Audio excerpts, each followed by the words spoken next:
Então, antes de a gente fazer as preces, vamos só eu mesmo aquietar um pouquinho, respirar, trazer a consciência para o presente.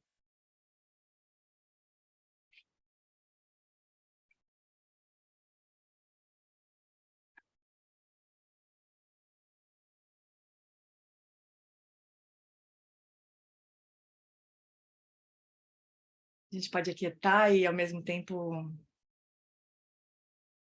deixar a alegria permear essa nossa quietude, a alegria de poder encontrar com a Sangha, para estudar juntos, praticar.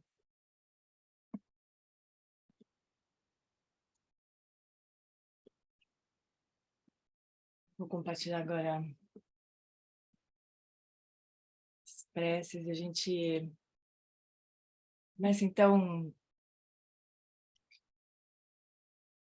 sentindo que abre para receber a inspiração, as bênçãos de Guru Rinpoche, para abençoar o nosso estudo aqui. Hum. Na fronteira noroeste de Odiana, no coração de um lótus, está sentado aquele renomado como Padmasambhava, que alcançou o espantoso Supremo Siddhi e está cercado por uma hoste de muitas dakinis. Seguindo suas pegadas, dedico minha prática, por favor, aproxime-se e conceda suas bênçãos. Guru Pema Siddhi Hum. Hum Orgen Yogi Nobjansam Pema Gesar Nampola Yamsen Chogi Motrunye Pema June Shesudra Kodu Kandro Mampeku Keki Jesu Dadruki Jinge Lapche Sheksu So Guru Pema Siddhi Om Orgen Yogi Nobjansam Pema Gesar Dompola Yamsen Chogi Modrunye Pema June Shesudra Kordo Kandro Mambakur Keki Jesu Dadruki Jinge Lapche Sheksu So Guru Pema Siddhi Hum.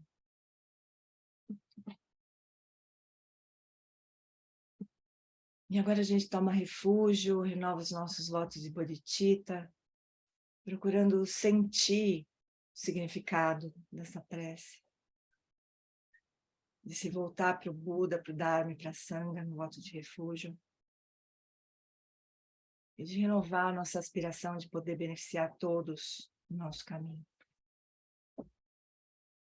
No Buda, no Dharma, na excelente Assembleia da Sangha, até que alcance a iluminação, neles eu tomo refúgio. Através da minha prática das 6 perfeições, possam todos os seres sencientes alcançar o estado búdico. Sangye Chodan Sochi Chonama Janchu Bardu Dagni Kyapsuchi Daki Jingso Jipe Sonamchi Drola Penchi Sangye Drupasho Sangye Chodan Sochi Chonama Janchu Bardu Dagni Kyapsuchi Dagi Jinso Jipe Sonamchi Drola Penchi Sangye Drupasho. A gente descansa só uns instantes, procurando abrir mais espaço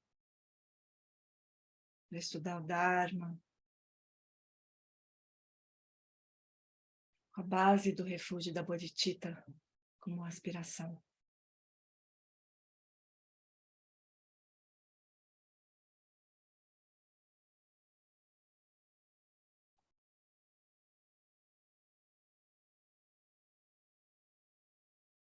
Muito bem, fofuras. Deixa eu abrir aqui, liberar o microfone para vocês todos.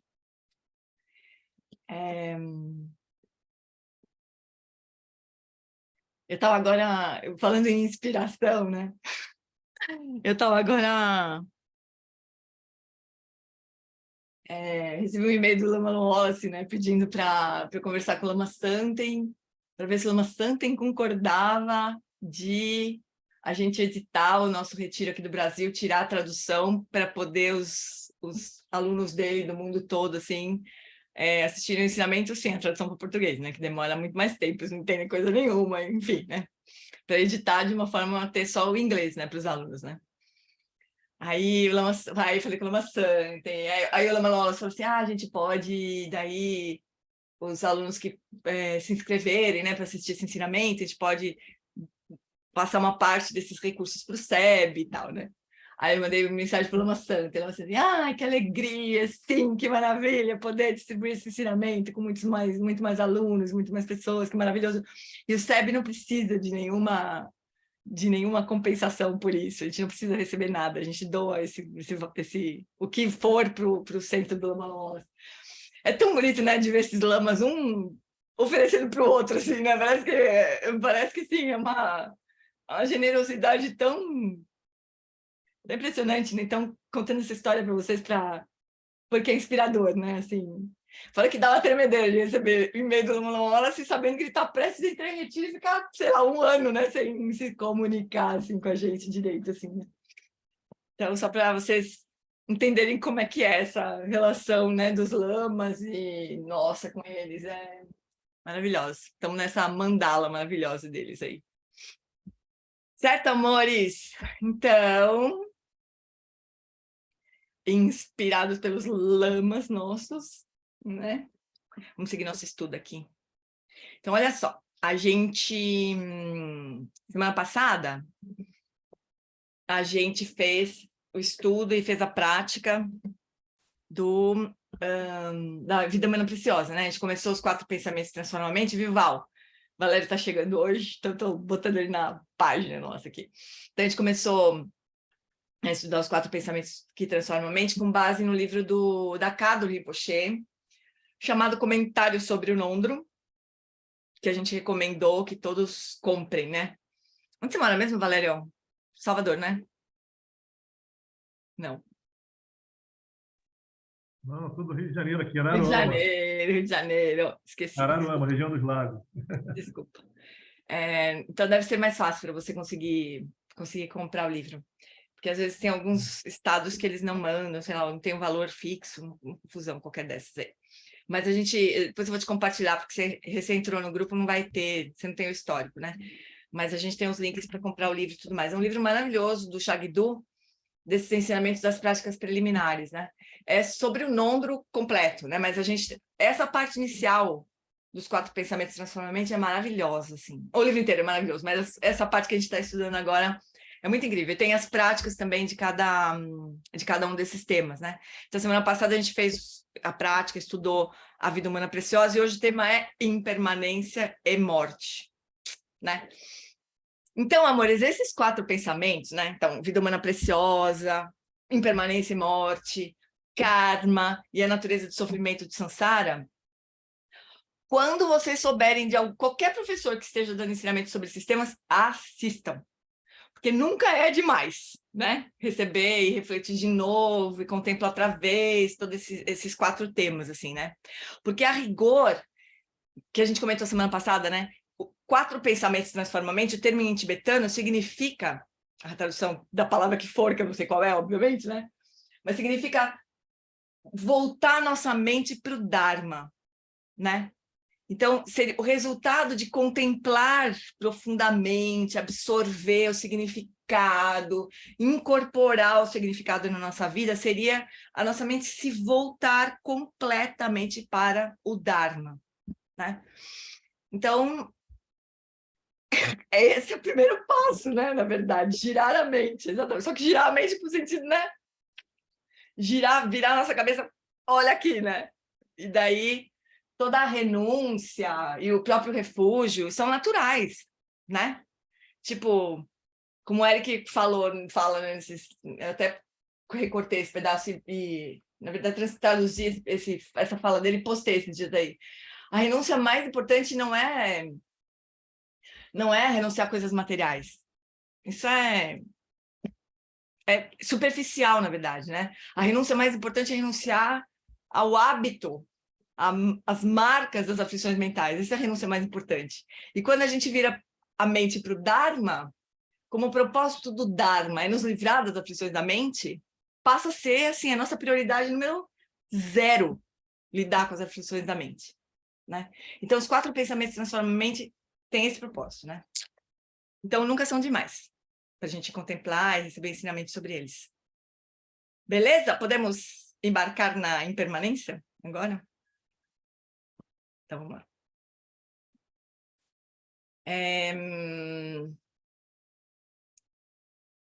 Abstenção...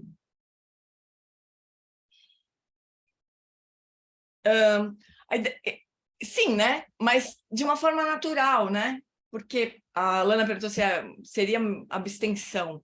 Abstenção é uma palavra que, para mim, não sei para vocês, mas para mim vem carregada de uma coisa meio cristã, assim, meio judaico-cristã, de se abster, né? De aquela coisa que você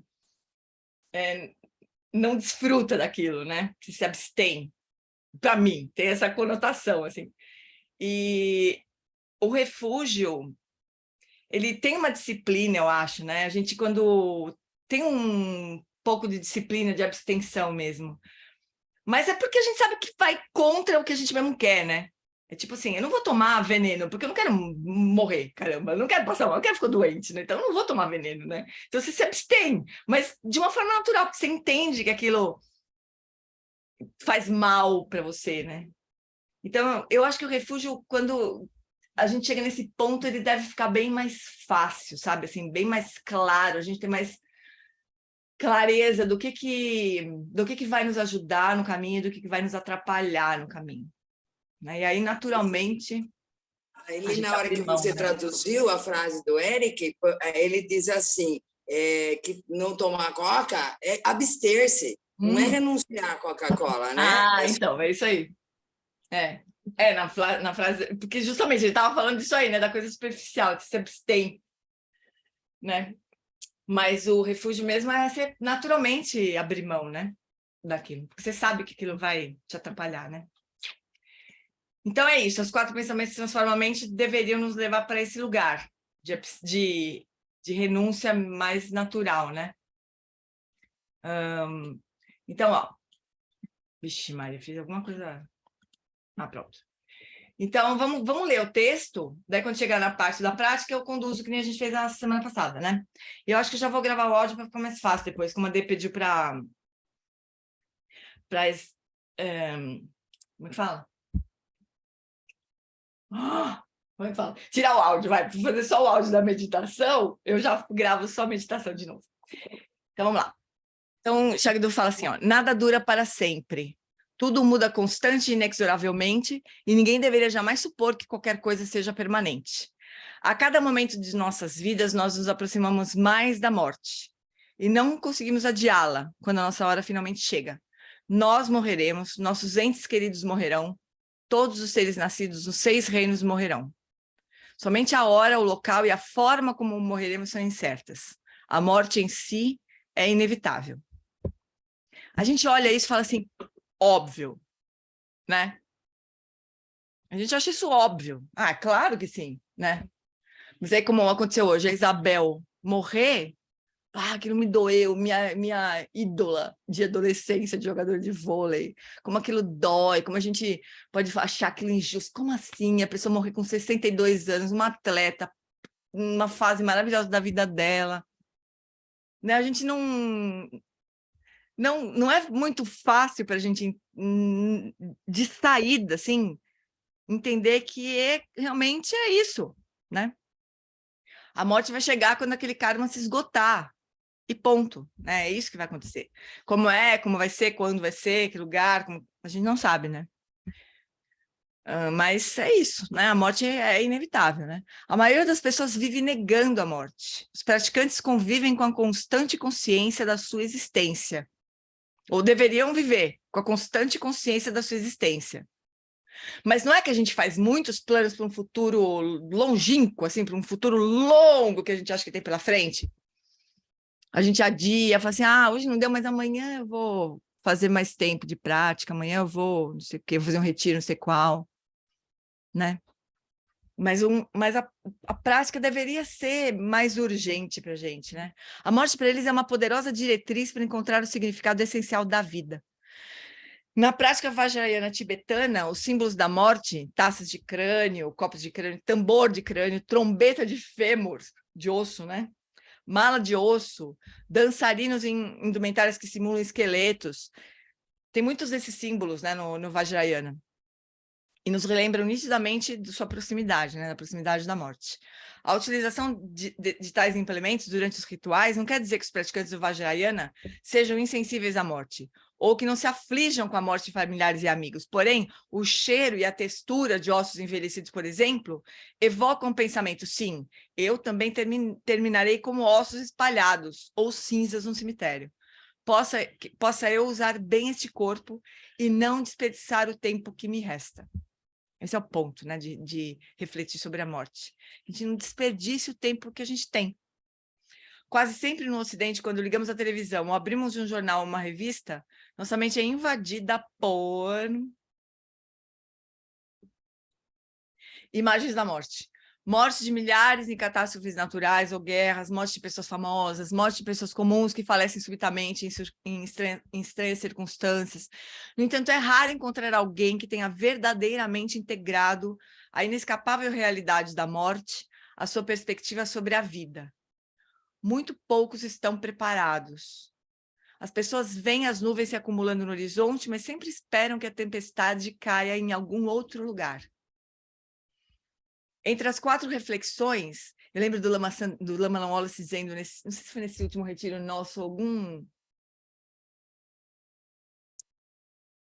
retiro recente, que ele disse, eu estou sempre pronto para partir e sempre feliz em ficar. Não é bonito isso? Estou sempre pronto para partir, na hora que chegar, né? Mas, se eu ficar, estou feliz também, né? Isso é bem bonito, se a gente pudesse se lembrar de alguma coisa assim, né? Todos os dias, assim. E procurar ficar pronto para partir mesmo, sabe? Uma boa prática é quando a gente vai dormir, a gente se entregar para o sono, assim, né? Se entregar. Se eu não acordar de manhã, tá tudo bem, né? Procurar levar a nossa vida de uma forma que a gente chegue no fim do dia, assim, hits com a vida, né? Para a gente poder, caso aconteça durante a noite, caso aconteça em qualquer momento, né? A gente ter essa prontidão para seguir o nosso caminho, né? Uma prontidão para deixar o que passou para trás. É uma vida de sonho também, né, amor? A gente não pode nunca se esquecer disso, né? É uma vida de sonhos. A gente procura estar sempre pronto para partir. E feliz por ficar também, né? Ninguém quer morrer aqui, né? Mas também, se chegar o nosso momento, que a gente vá se encontrar lá em Sukhavati, que não é lá perto da Ana e do Paulo, né? Sukhavati de verdade, lá, Sukhavati terra pura de Amitabha, né? Oi, Arthur, fala, meu amor. Tem uma coisa que eu fiz algumas vezes, porque eu fiz algumas cirurgias nos últimos 3 anos que tiveram anestesia geral ou sedação. Então, tem aquele momento que todas muito seguras, nada que tivesse um risco apreciável, mas todas elas têm aquele risco mínimo e tal. E aí é um momento um pouco desesperador, porque você vai ter um momento que o médico vai falar, vou pôr anestesia, e a partir daquele momento você se entrega, não tem nada que você não toma nem consciência. Então, é meio que o último momento de consciência que você tem, caso algo dê errado. E uma coisa que me dava um certo... E eu tenho muito medo de médico, é uma coisa bem problemática para mim. Mas uma coisa que me dava um certo conforto, e é uma coisa que eu fazia por medo, né? Não é que eu sou abnegado e eu falo, não, a vida pode ir embora, não tem problema. É meio que por medo, mas uma coisa que me dava conforto é falar, bom, esse é meu último momento, então eu vou fazer uma precezinha aqui e falar, olha, né? Se tiver um Amitabha, se tiver alguma coisa ali, por favor, que eu vá para lá, assim. Isso. E é um pouco reconfortante, no final. Maravilhoso, maravilhoso. Que isso, né? O que você vai fazer? Não, você está lá tomando anestesia? Não quero ir, não quero ir. Não interessa se você quer, se não quer, você vai, né? A morte vai ser igual, pessoal. Não adianta a gente querer se agarrar em lugar nenhum, né? A gente vai. A hora que chegar a hora, a gente vai, né? Então, melhor a gente ir alegre, assim. Jane, Oi, amor. essa fala do Lama aí dá para entender aquela frase as coisas terem um só sabor. Exatamente. Se eu for, tá bom, se eu não for, tá bom também, né? Excelente. Muito Isso lindo. é um sabor legal. É muito lindo isso.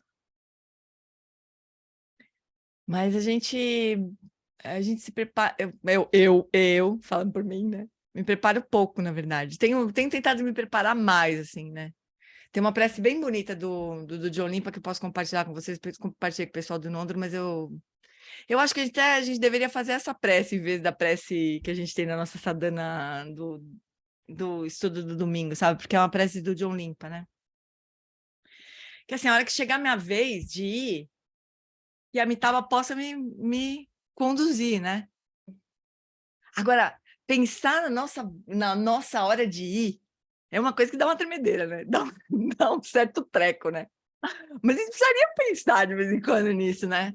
A hora que chegar a minha vez, que vai chegar, né? Vai chegar a nossa vez. A hora que chegar a minha vez, que eu esteja pronta para ir, assim, que eu possa ir tranquila, me jogar, Amitabha, tô indo, me pega, pá, você tirar, né? Vamos aí, né? Fala, Cris. Engraçado que eu não tenho nenhum problema com a minha ida. Eu Uhum. tenho muita tranquilidade com a minha ida. Ótimo. Eu já estou preparada, vamos dizer assim. Eu tenho muito problema com as pessoas ao meu redor. Ah, querida, mas isso faz parte da sua ida. Então, você não está preparada, na verdade, porque Não, de problema alguém é ir. esse. Ah, de alguém alguém ir na sua frente? Ah, entendi. Então sim. Então talvez você esteja preparada. Mas é igual, Cris. As pessoas vão também, a gente não precisa nem ter dúvida disso. Agora, essas vão antes ou depois da gente, isso a gente não sabe, né? Quem vai furar fila. Tem uma certa... O Lama Santa conta essa história, que um mestre uma pessoa foi pedir uma bênção para um mestre, diz que andou, aquelas coisas Tibete antigo, andava quilômetros de distância para chegar num mestre e pedir uma bênção. Aí diz que o mestre, o Zen, falou assim, morre avô, morre pai, morre filho. Aí diz que a pessoa falou, andei feito um desgraçado para chegar aqui para esse mestre me dar. Isso é bênção, por acaso, é praga, né? Tudo bem, foi embora. Meio assim, foi embora. Mas tudo bem, depois eu vou voltar, ele vai, talvez fala, voltou, não sei, no ano seguinte, e o mestre, morre avô, morre pai, morre filho. Aí falou, escuta, você me desculpa, é a segunda vez que eu venho aqui, o senhor me diz a mesma coisa. Que tipo de bênção é essa, né? Diz assim, olha, essa é a ordem. Se você quiser inverter, não tem problema, pode inverter, mas essa é a ordem. Realmente é uma bênção, que as pessoas morram na ordem, né? Agora tem gente que não, que é apressada, fura a fila, vai embora antes, né? Então, o que a gente pode fazer, né, amores? É assim, não está no nosso controle, né? Então, é isso, a gente tem que ter uma certa humildade, né, frente à vida, né? Porque realmente não está no nosso controle, né?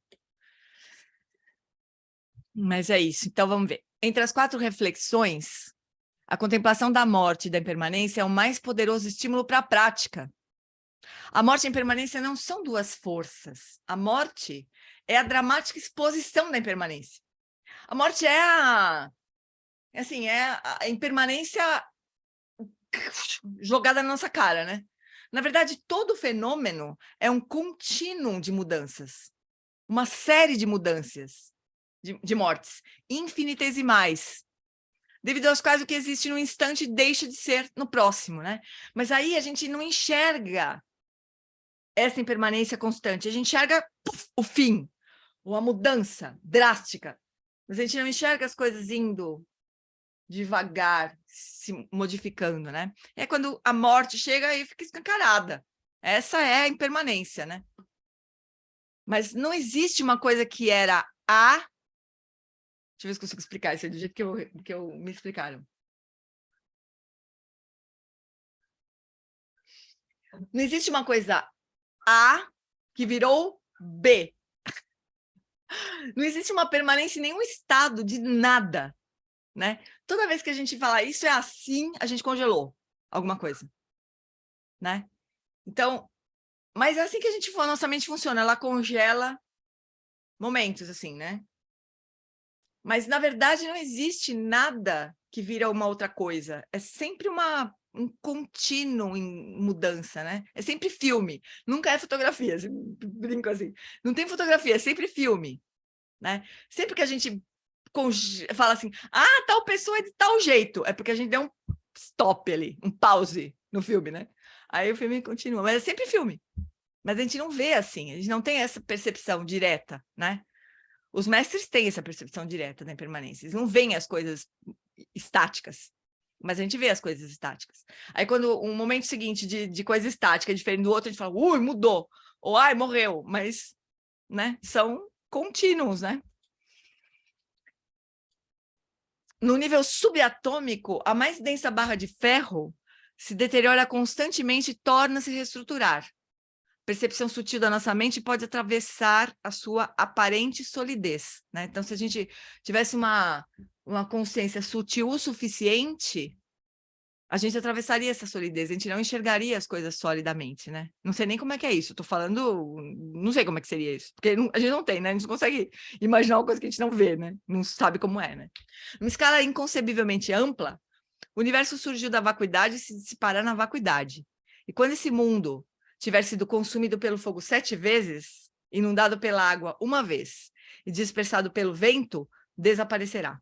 O Monte Meru, centro do cosmo, segundo a cosmologia budista, né? Resplandecente com joias e metais, desmoronará sob as forças da impermanência. Enquanto isto, estrelas explodem, as estações do ano mudam, dias se tornam noites, e as nossas poses, relacionamentos, pensamentos, emoções vêm e vão, numa manifestação interminável e em mutação constante. O Buda Shakyamuni demonstrou a impermanência através da sua própria passagem para o Parinirvana. O Buda Shakyamuni morreu, né? Os discípulos dele, imagina os discípulos do Buda Shakyamuni perdendo o mestre deles, né? Eu ainda não consigo nem imaginar a gente perdendo os nossos mestres. Eu ainda não consigo imaginar como que é isso. Mas o Buda Shakyamuni, ele deu esse ensinamento para os alunos dele. Perguntou para o Ananda, você tem mais alguma pergunta? Ele perguntou 3 vezes.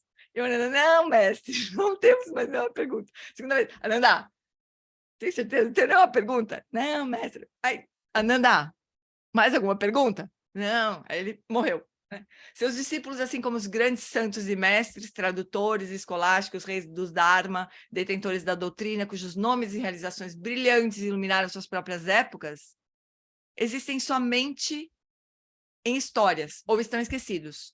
Muitos dos monumentos budistas que um dia adornaram a Índia, o Afeganistão, o Paquistão, a China, o Camboja, o Vietnã e a Indonésia foram reduzidos a montes de entulho, ruínas profanadas e estátuas quebradas. No Tibete, muitos monastérios, próprio Tibete, né? Onde milhares de monges praticavam, estão hoje devastados, textos sagrados destruídos, objetos de arte roubados e grandes mestres mortos ou assassinados pelos chineses, vou dizer claramente aqui, ou envelhecendo no exílio. Tibetanos que antes pastoreavam iaques e ovelhas nas montanhas de neve, hoje vendem suéteres ao longo das estradas das quentes planícies indianas, né, que foram expulsos do país deles. Tudo no samsara é composto. Assim como se junta, se desagrega. Reflita sobre essas coisas e a realidade comum se tornará uma série de aparências oníricas, sonhos, miragens, bolhas. Quer essas aparências tragam alegria ou tristeza, não precisamos nos apegar a elas. Elas não são confiáveis, permanentes e nem inerentemente verdadeiras. Não são reais intrinsecamente, né? No entanto, não podemos negar nossa experiência dessa manifestação incessante. Ao explorarmos inteiramente a natureza da impermanência, ao final chegaremos a uma visão além dos extremos da existência ou da não existência. Uma visão das aparências como inseparáveis da sua própria natureza vazia. Então, quando a gente... Isso é ensinamento para a gente, para a vida inteira, a gente meditar sobre isso, né? Mas quando a gente, que nem a gente estava conversando na semana passada também, né? Quando a gente vê como as coisas vêm e vão, e as coisas mais que parecem mais sólidas, mais estáveis, daqui a pouco simplesmente desmorona na nossa cara. E quando a gente olha para o passado e vê que coisas tão importantes. Hoje foi um dia reflexivo para mim, né? Porque eu jogava vôlei no passado remoto, né? Eu era jogadora de vôlei. A Isabel era minha ídola na época, porque ela é um pouco mais velha que eu, ela é 5 anos mais velha que eu. Então, quando eu jogava, ela jogava também nas categorias mais velhas, né? Mas em outras categorias, assim. Então, ela era ídola, né?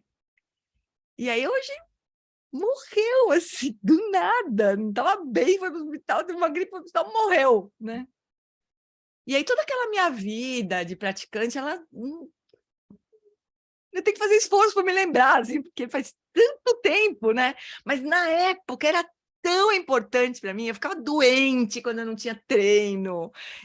Teve uma vez que suspenderam um jogo, estava fazendo voleibol na época que eu jogava, só existia futebol. Voleibol não existia, né? Nenhum outro esporte existia, era só futebol, né?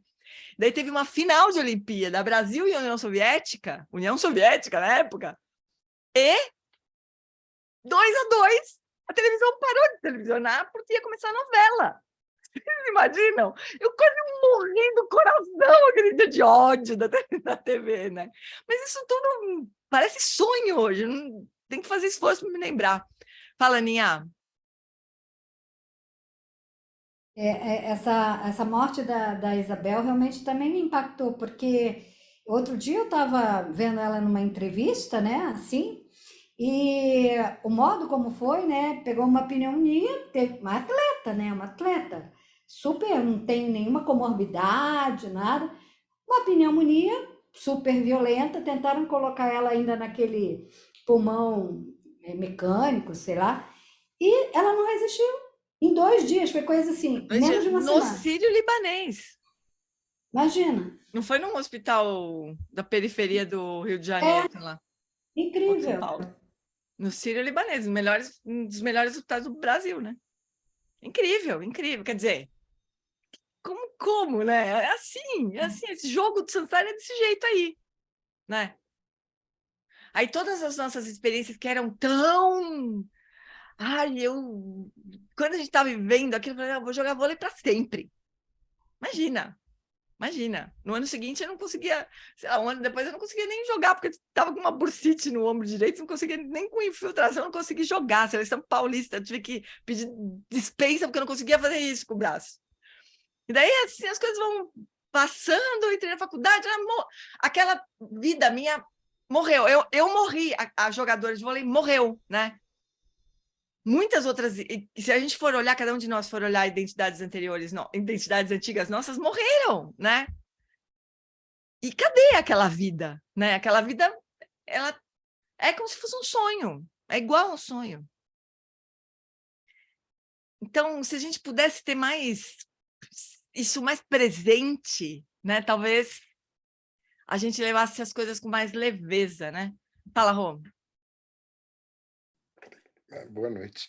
Boa. Às vezes, eu fazendo uma reflexão sobre aquilo que você falou um pouquinho antes, de que é difícil a gente perceber muita impermanência quando a coisa nos parece contínua. Aquela coisa de que o A passa para B, mas quando está um A um pouquinho só diferente do A anterior, a gente não repara. Não. Uma das coisas é que, normalmente, a gente tem mais medo da morte do que da decrepitude. Aí você fala assim, porque a morte pode vir a qualquer momento, a decrepitude, se você ainda não está tão velhinho, você ainda tem um tempo. Mas tem algo mais que isso, porque imagina, gente, que todo mundo aqui viva 100 anos. Gente, dos 90 aos 100, não é fácil. Entendeu? Quem conhece pessoa que já teve nessa idade, aquilo é difícil, você carregar um corpo de 95, 96, 97, não é fácil. E a morte sempre tem um pouco de mistério, né? Porque quando a gente está em terceira pessoa, minha mãe morreu de câncer, ela ficou um ano e 10 meses com uma dificuldade definhando, é horrível. Eu fiquei muito mais triste quando eu soube que ela estava com câncer do que quando ela morreu, porque aquilo era uma coisa que você vai levando, chega num ponto que o outro se liberta. Você fala, poxa, aí acabou aquilo. Então, em primeira pessoa, a gente não sabe no detalhe, né? assim, de que se a gente não despertar, o karma vai nos impulsionar. Mas quando você está com uma doença muito grave ou muito velhinho, você está sentindo na pele que a coisa está dura. Eu acho essa coisa interessante. E tudo naquilo que você falou. A gente, quando é do A para o B, a Isabel tem a minha idade, 62 anos. Eu também falei, nossa, agora a gente vai envelhecendo, pessoas da nossa geração, se a gente não morrer, começam a ir embora. É verdade, nem fale. Cada vez mais, né? Enquanto a gente Gal é Costa jovem... puxando a fila dessa geração aí de Pois é. ouro, de diamante, essa geração Vajra da nossa Isso. música, né?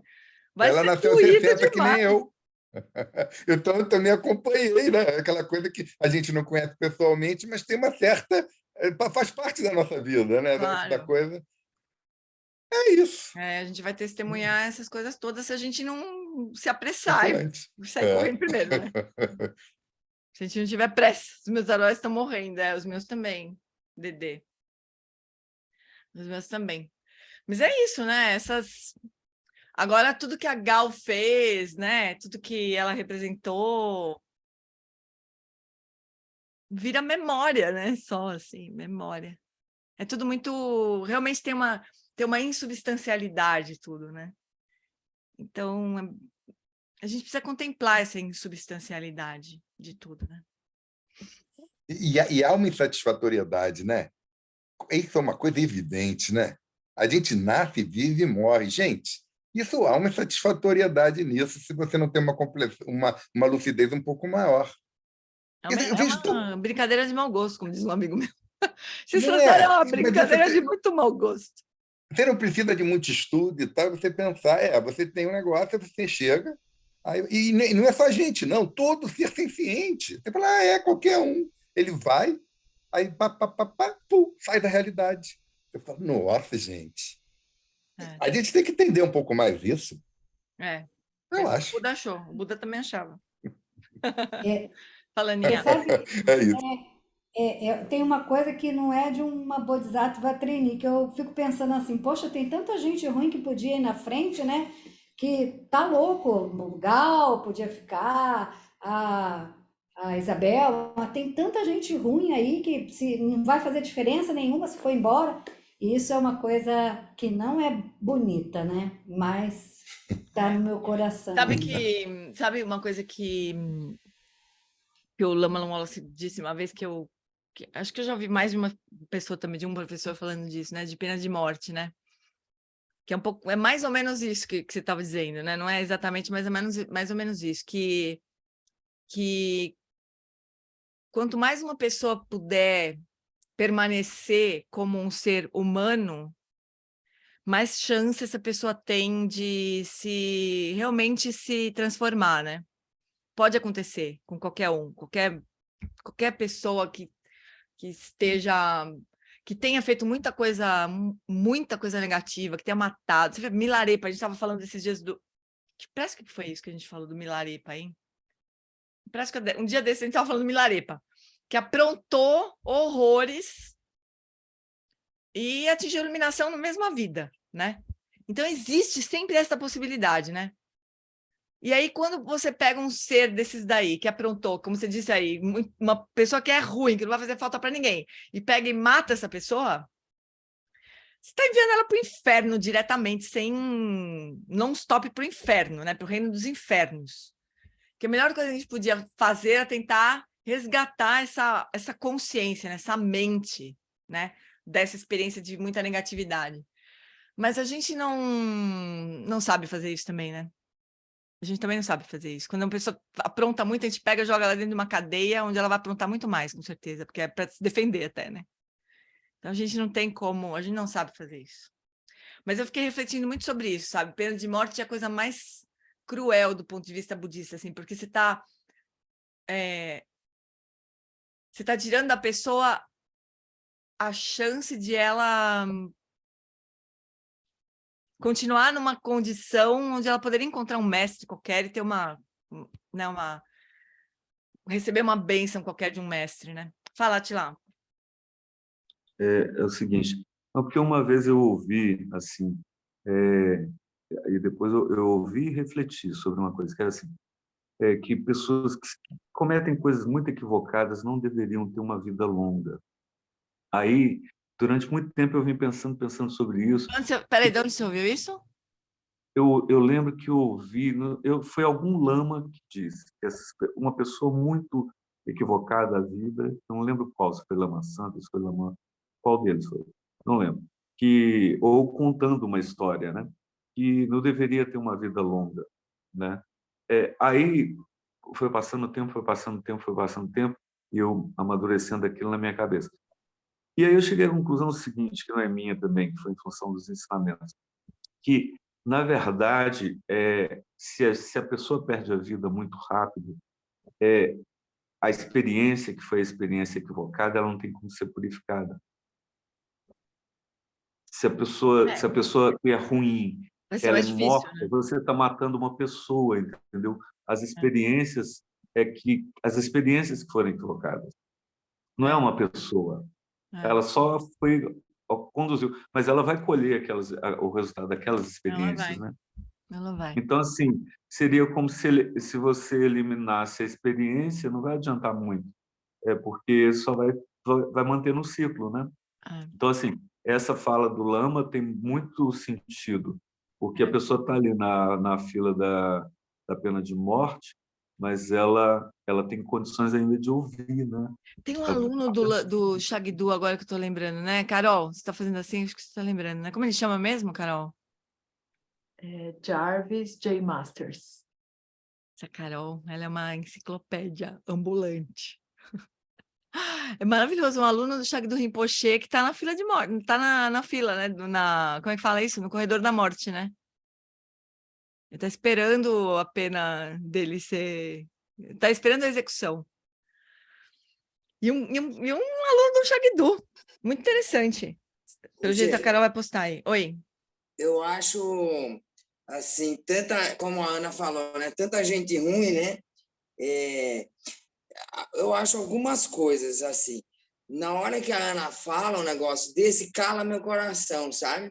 Parece que meu coração vai sair pela boca. Assim, primeira coisa que eu acho, né? Outra coisa que eu acho é assim, ó, as pessoas, elas não são ruins para todas as pessoas. Tem coisas universalmente ruins, né? Mas tem ruindades regionais, por exemplo, o que é ruim aqui não é ruim lá, né? O que é ruim para um não é ruim para outro, né? Tem isso também. E eu sempre penso assim, ó, quando tem uma pessoa realmente que eu falo, nossa, essa pessoa é realmente ruim e está fazendo mal para muita gente, né? Primeira coisa, eu nunca desejo a morte dessa pessoa, nunca, né? Segunda coisa, eu acho que eu não tenho sabedoria suficiente para pôr ninguém na fila antes ou depois de ninguém, né? E terceira coisa, que eu acho que essa pessoa, por alguém, ela é amada. A de ver o tanto de gente que tem ali no presídio, por exemplo, indo visitar gente no corredor da morte, você entendeu? Ou pessoas do Dharma mesmo, né, que trabalham com pessoas do corredor da morte e veem transformações assim absolutamente extraordinárias, né, lá dentro. Então, eu fico incomodada, né, com isso, porque quem é bom suficiente para estar na frente de qual ruim do quê, entendeu? Então, não me senti bem. Queria só por esse meu desabafo, que eu não me senti bem. Desabafo posto. Tá bom. Fala, Val. Alô, Jane, tem um livro do Dalai Lama, se eu não me engano, acho que é Convite à Felicidade, ou algum outro que eu já li, aqui em casa. Ele conta uma história de uma das encarnações do... Tá me ouvindo? Tá baixinho, mas estou ouvindo. Tá. Abafado. Está ouvindo? Melhorou? Melhorou. Bom, não está muito bom o meu microfone. Ele conta a história do Buda, que teve uma encarnação, que ele era um capitão de um navio, né? E que teve um tripulante que em alto mar ficou maluco e começou a matar as outras pessoas. Sei. Aí ele não teve outra alternativa. Ele assumiu o karma de matar o tripulante para evitar que o tripulante aumentasse mais ainda o próprio karma dele. Mas era o Buda, né? Vamos combinar. Tem que ter eu muito sei, cuidado com essas histórias. Eu ouvi essa história aí contada de um jeito. Eu sei que você está comentando a história da vida do Buda, né? Que já era um bodhisattva, Isso. né? Na época que aconteceu isso. Pelo Dalai Lama, por próprio Dalai Lama. Entendeu? Dalai Lama contou. Mas eu já ouvi uma pessoa justificando assassinato contando essa história, entendeu? Tem que ter muito cuidado, porque era o Buda. Não era o Buda Shakyamuni, mas era um bodhisattva fazendo isso, né? Que enxergava a trama do karma, né? E falou, melhor matar esse cara agora, porque senão a vida dele vai ser... Mas tem que ter uma sabedoria, assim, Não, né? com certeza. Caso contrário, é assassinato, entendeu? Não tem historinha, né? É assassinato, né? Mas eu sei, tem isso também. Mas para que a gente possa ter uma visão assim, a gente precisaria enxergar toda a trama do karma, assim. E a gente não enxerga, né? Então, deixa o karma agir sozinho aí, que a gente não se atrapalhar, né? Fala, Aninha. Eu queria pedir desculpa, não foi minha intenção de machucar ninguém, né?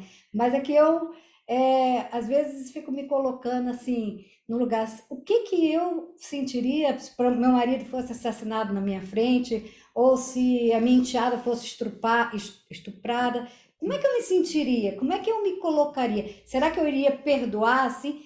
Eu acho que o perdão deve ser alguma coisa tão difícil quando é alguém, assim, próximo. Mataram minha mãe, mataram minha irmã.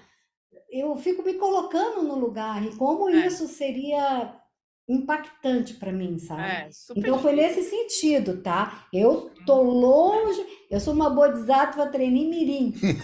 Entendeu? Todos nós aqui. Tô longe de entender tudo isso, sabe? Eu procuro só... Não, realmente é muito complicado, mas tem um tipo de paciência que eu acho super bonito que o Shantideva ensina, né? Que é uma paciência que vem da compreensão da complexidade da vida, né? Eu vou sugerir um filme para vocês assistirem, muito interessante que eu vi esses dias, inclusive para os professores do CIBI, viu, Carol? É uma... Carolis. Lívia! Quem mais tem de professor do CIBI? Que eu estou vendo aqui só essas três gatas aí. Maurício. Quem mais? Acho que agora é só. Um filme chamado A Escola Base, tá no Globoplay. É uma história de uma reportagem feita por um repórter que eu não lembro o nome, obviamente, da Globo, que vocês vão reconhecer, porque ele é um repórter famoso, assim. E o filme é muito interessante, porque ele fez uma reportagem investigativa. Salaro, né? Valmir Salaro, né? Valmir Salaro, exatamente. Isso mesmo. Ele fez uma reportagem investigativa de uma escola que supostamente estava abusando das crianças, só que aí não era verdade. E a vida das pessoas se acabaram, assim, né? E ele faz um documentário sobre o erro dele e o que aconteceu com as pessoas. E é muito legal o filme, assistam. É muito interessante, porque tem esse negócio final do perdão, assim, sabe? Muito interessante.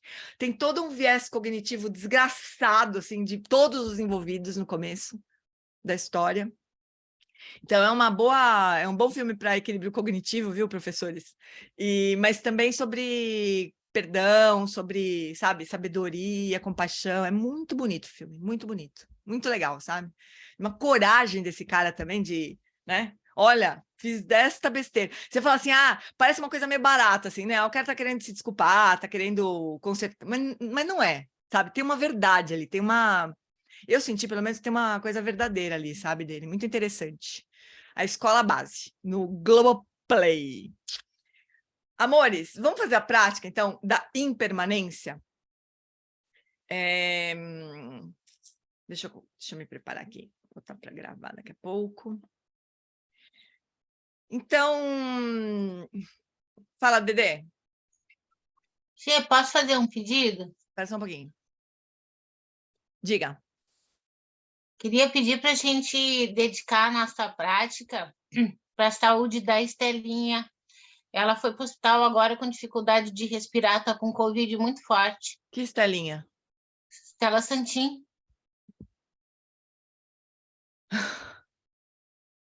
Você fala essas coisas devagar, Dê, pelo amor de Deus. Eu fui falando devagarinho. Recebi a notícia agora, numa Maharaj aqui no nosso grupo de apoio aqui. Ela estava com muita dificuldade de respirar.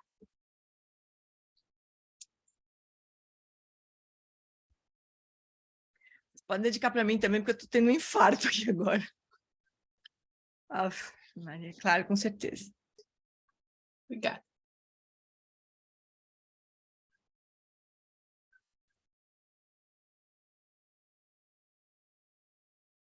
Então, vamos lá, amores. Assuma uma postura confortável.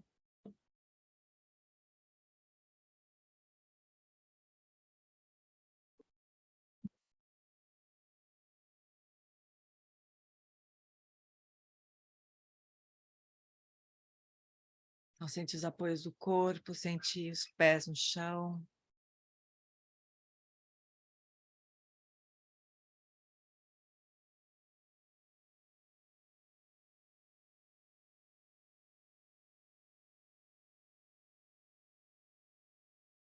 Acompanhe a respiração por uns instantes.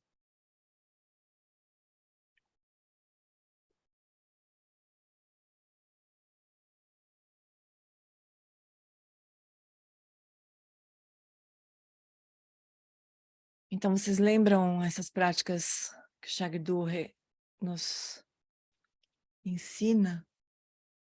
Elas têm 4 fases.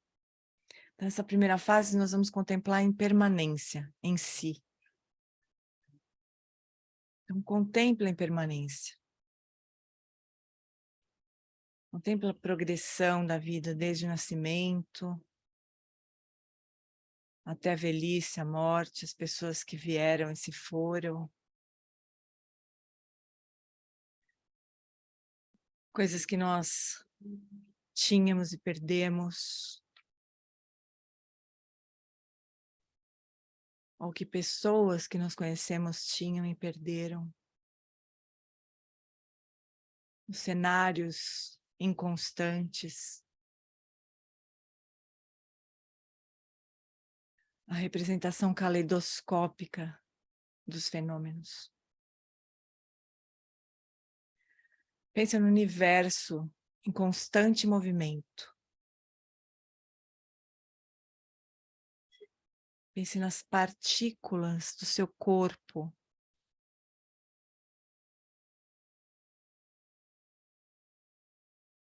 Se movendo o tempo todo. Muitas reações encadeadas acontecendo dentro do nosso corpo a todo instante.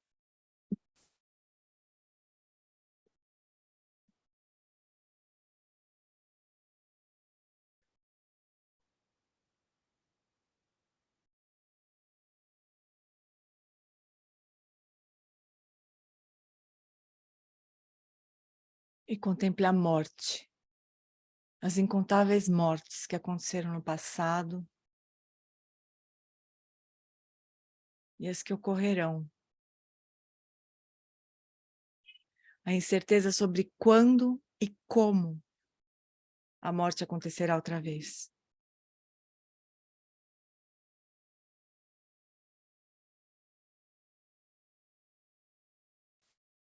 Imagine as formas como as pessoas podem subitamente se separar de amigos, de familiares.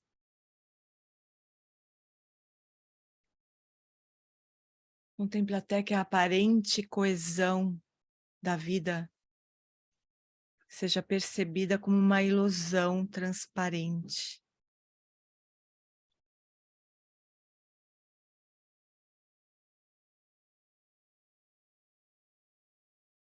Contemple a incerteza. E quando você sentir que é suficiente, deixa a mente descansar.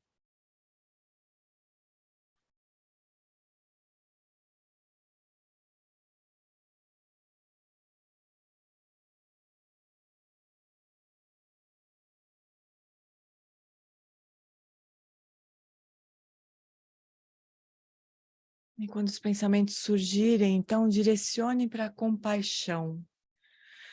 Reflita sobre como nós geralmente vivemos negando a impermanência. Nós não enxergamos o fluxo constante da vida. Então, somos surpreendidos, uma vez e outra vez, quando aquilo que nós acreditávamos ser sólido e duradouro se desintegra e desaparece.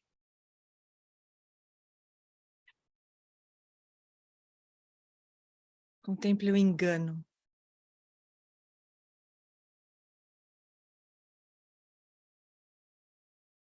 Lembre-se do sofrimento na hora da morte, o medo, a separação das pessoas queridas e de tudo que nós temos. E lembre-se das experiências tumultuadas, confusas no bardo depois da morte. Pense em como quase todos os seres esquecidos da impermanência perdem o senso de prioridade e ficam fazendo coisas sem a menor importância, até que a morte por fim chega. Reflita dessa maneira até brotar compaixão por todos.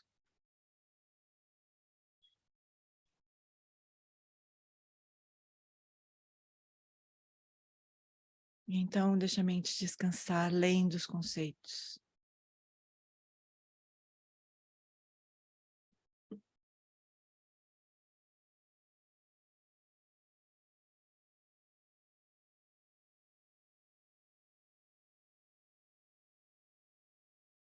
Então, quando a luminosidade incessante da mente fizer surgir os pensamentos, direcione para a prece. Reze para que todos os seres possam atingir uma realização tão profunda da impermanência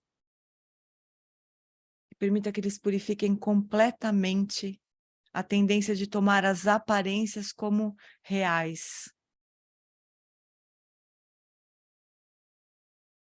Que todos possam se libertar do apego e da aversão que isso traz. Que todos possam descansar na equanimidade. Reze para poder passar pelas transições da morte, mantendo o reconhecimento da natureza da mente. E reze para que a sua realização seja tão poderosa que você possa ajudar os outros nas experiências confusas do bardo.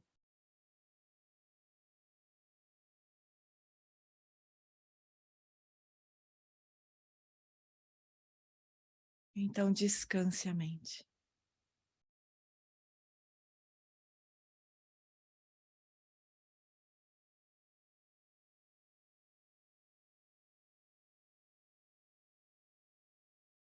E por fim, quando os pensamentos surgirem outra vez, formule o compromisso de viver e praticar com um reconhecimento claro e inabalável da impermanência.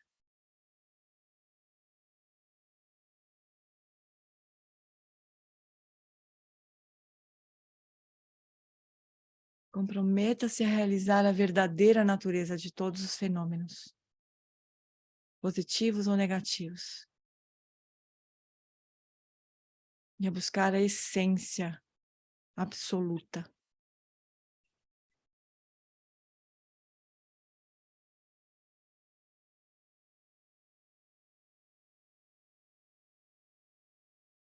Firme esse compromisso.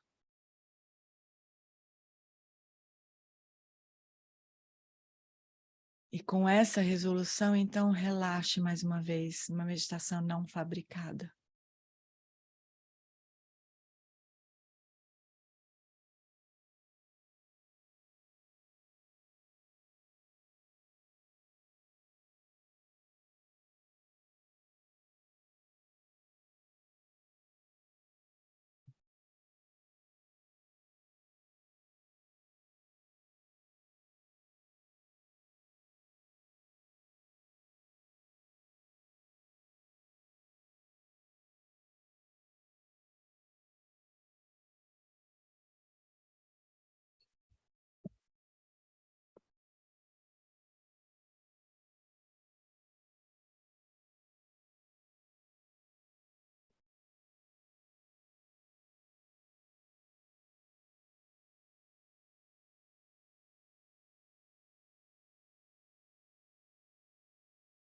Devagar, quando você estiver pronta, vai abrindo os olhos, se preparando para encerrar a prática.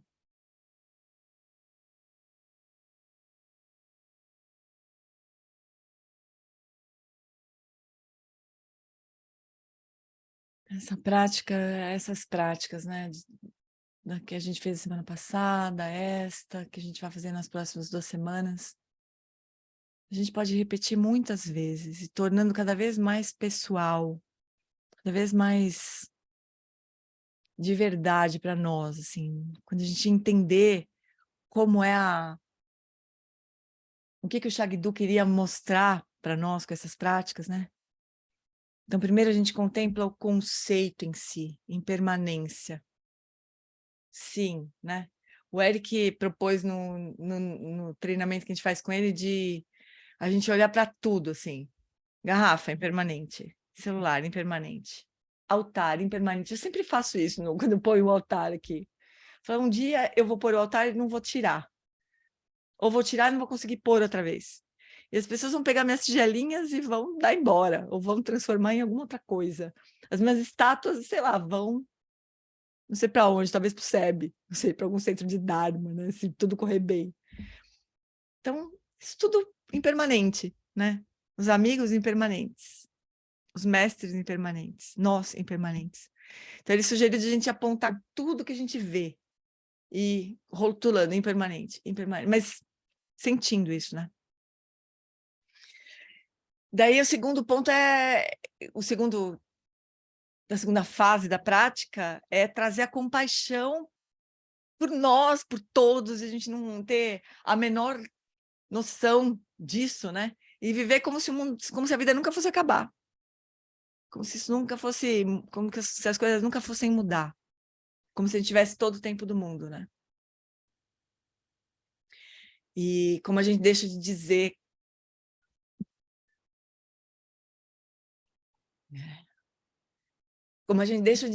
coisas para as pessoas, ou como a gente cria confusão de bobeira com as pessoas, né? E às vezes a gente tem pouco tempo para estar com aquela pessoa.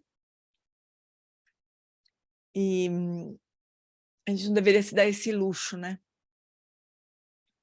De perder tempo nas relações com pessoas queridas. A gente não deveria perder tempo. Mas a gente vive assim, né? Como se o tempo fosse inesgotável, como a gente tivesse todo o tempo do mundo. Então a gente traz a compaixão por nós, por todos os seres, assim, por essa inconsciência da impermanência, né? Daí a terceira fase é a prece, assim, que eu tenha lucidez, que eu possa reconhecer a natureza impermanente de todas as coisas, que eu possa ter uma confiança tão grande, assim, que eu tenho uma estabilidade tão além da crença na impermanência e na permanência das coisas, que eu possa até ajudar as pessoas no bardo. Isso é a coisa mais, assim, quando depois que a gente morrer, e a gente tiver a experiência do bardo, que a gente tenha estabilidade nesse momento de até ajudar os outros seres que estão no bardo. Isso é demais, isso é demais. É muito profundo isso. E daí, por fim, a última parte é, agora, bom, tá bom, agora eu não vou perder mais tempo, né? Eu não vou, de fato, perder tempo, né? Porque tá aí, permanência tá aí, batendo na nossa porta. Na forma de Covid, na forma de, sei lá o quê, uma infecção bacteriana, ou não sei mais o quê, um acidente, sei lá o quê, né? A gente não tem todo o tempo do mundo. Mas isso não é para ser pesado e nem triste, né, necessariamente. Pelo contrário, né, para nos dar um senso realmente de urgência, assim, para que os lamas, eles não querem desesperar a gente ou deixar a gente deprimido com essas práticas de impermanência, né? Eles querem acordar a gente mesmo, falar, olha, pessoal, é o seguinte, vocês não tem todo o tempo que vocês acham que tem, né? Como assim? Vocês vão jogar tempo fora, matar seu tempo, fazendo não sei o quê, né? Então, esse é o ponto dessa prática, né? Então, é isso. Alguém gostaria de fazer algum comentário?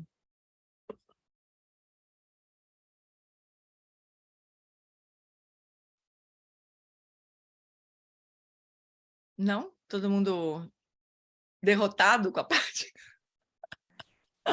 Ela não é muito simples, né? Posso Oi. falar? Fala, Carla. Quando eu era criança, existia o Bandido da Luz Vermelha. Eu sei. E eu morria de medo dele, morria de medo, né? Eu era muito pequena, eu achava que ele podia estar a qualquer hora muito perto. E aí, quando eu estava fazendo a faculdade, eu fui fazer estágio no manicômio judiciário. E eu acabei conhecendo ele, um homem enorme, alto, de Bíblia na mão, completamente abobado. Eu me decepcionei, porque eu imaginava um homem terrível, horroroso. Ele não era mais, né? Pelo menos. Ele não era mais. E para minha tristeza aumentar, ele, depois de um tempo, ele cumpriu lá o que ele tinha que cumprir, ele saiu do manicômio e foi assassinado. Ai. Aí eu fiquei, nossa, eu fiquei muito triste, porque aquele homem que eu temia tanto, que não era tudo aquilo, e que ainda acabou, né, morrendo, acho que de um jeito que ele talvez matasse os outros. Você vê, talvez tenha tido um pouco da coisa da imprensa também, né, da história que se criou em torno dele, né? Talvez eles tenham pintado uma criatura pior do que ele era, de fato, né? Pois é. Mas é isso, né? O karma também, que é o nosso próximo assunto, é matemático, né? É matemático, a gente pode não entender a conta, como é que é feita, né? A gente pode não saber fazer a conta, mas é matemático. Tem isso também, né? Bom, amorzinhos, então eu queria encerrar, queria que a gente dedicasse a Estela, que é nossa amiga querida, minha irmã, mas a todos os seres, né?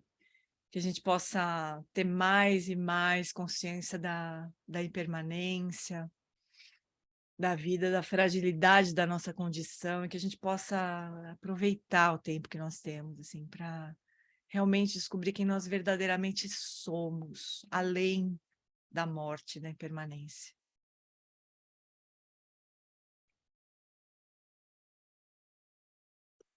Vou colocar aqui as preces. A gente traz isso para o nosso coração, né? Prece longa vida à sua santidade, Dalai Lama. No reino cercado por anéis e montanhas nevadas, você é, sem exceção, a fonte de todo benefício e felicidade. Poderoso Avalokitesvara, Senhor da compaixão, Tenzin Gyatso, que seus pés de lótus permaneçam firmes por centenas de anos. Garirao Ekorejin Kanso Pandandeu Amalo Jumene Cherezi Guantenzin Jatsoe Jape Kauje Bardo Tenjuchi. Garirawe Korejin Kamsu Pandandewa Malu Jumene Cherezi Guantenzin Jatsoe Jape Kauje Bardo Tenjuchi. Prece longa vida ao Lama Wallace. Tempa tu andor je chanchen Dangyu kansan zinpe makarai Tenzin que busha pertempa das etrinida shindo seu adu Takodrola jampe chachen Pa que os andramenan tem ducican Alan Wallace Shedrapa E que bushem percha petengurchi Zanlin chi dan que panupchok Sugil tengi utabu silzepa Lopon ke kiku tsetrin Giedro contar pelam do tripade.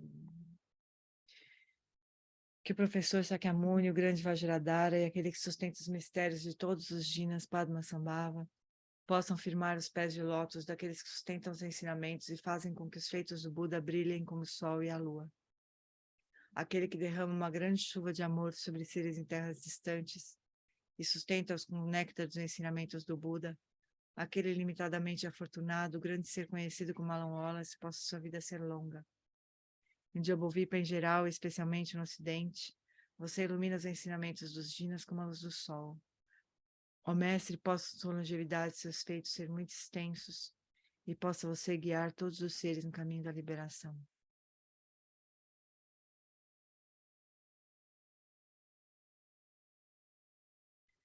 Que a grande tradição da Bhakti Rakshita, do mestre Padmasambhava e do rei Trisundeu possa florescer e permear os 3 reinos.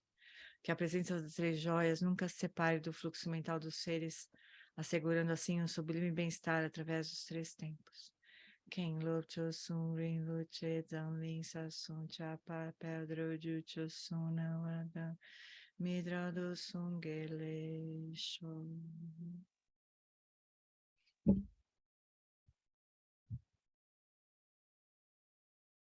Amores, muito obrigada. Obrigada, Jeane. Obrigado, Gê. Obrigada. Obrigada. Obrigada. Beijo, pessoal. Obrigada. Obrigado, gente. Beijo. Obrigada. Beijo. Tchau.